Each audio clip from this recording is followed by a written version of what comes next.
আসসালামু আলাইকুম। আশা করি ভালো আছেন। আজ মজার আলু ঘাটি রান্না শেয়ার করব আপনাদের সামনে। চলুন কিভাবে রান্না করেছি সেটা দেখে আসি। কড়াইতে তেল দিয়ে গরম করতে দিচ্ছি।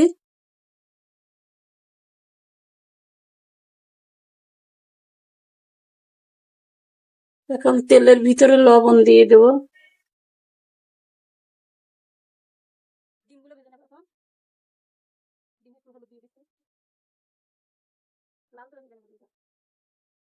ডিমগুলো ভাজা হয়ে গেছে, এখন উঠিয়ে নিচ্ছি।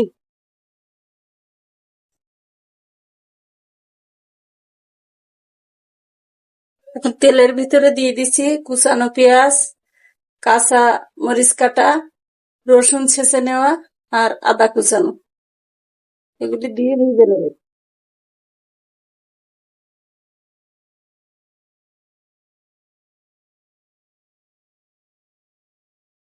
মশলাগুলো ভাজা হয়ে গেছে,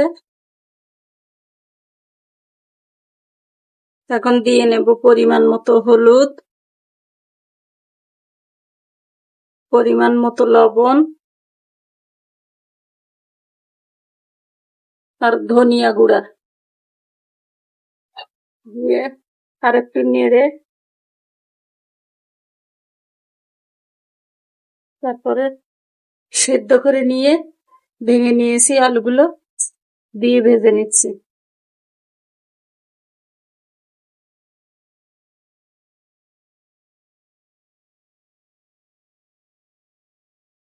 ভালোভাবে ভেজে নেব, একটু সময় লাগে।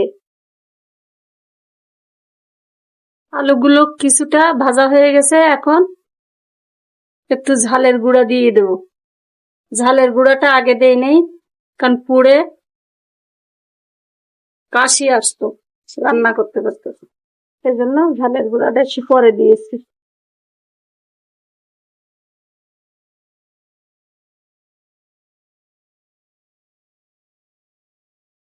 ভাজা ভাজা হয়ে গেছে, দেখুন কালারটাও কি সুন্দর আসছে।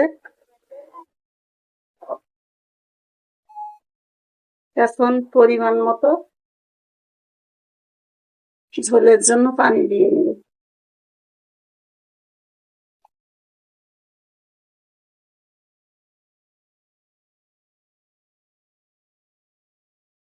ঝোলে ভালো মতো জাল উঠে গেছে, এখন ডিমগুলো দিয়ে দিচ্ছি।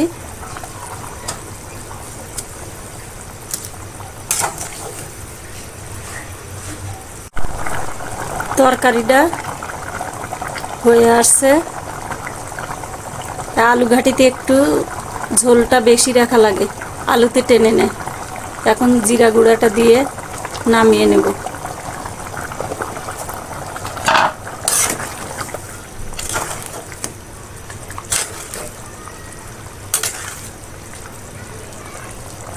চুলাটা বন্ধ করে দিচ্ছি, তরকারিটা হয়ে গেছে। সকালের খাবারে আলু ঘাটির কোনো জবাব নেই।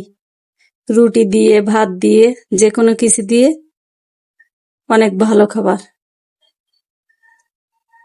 আজ এ পর্যন্তই, ভালো থাকবেন। আল্লাহ হাফেজ।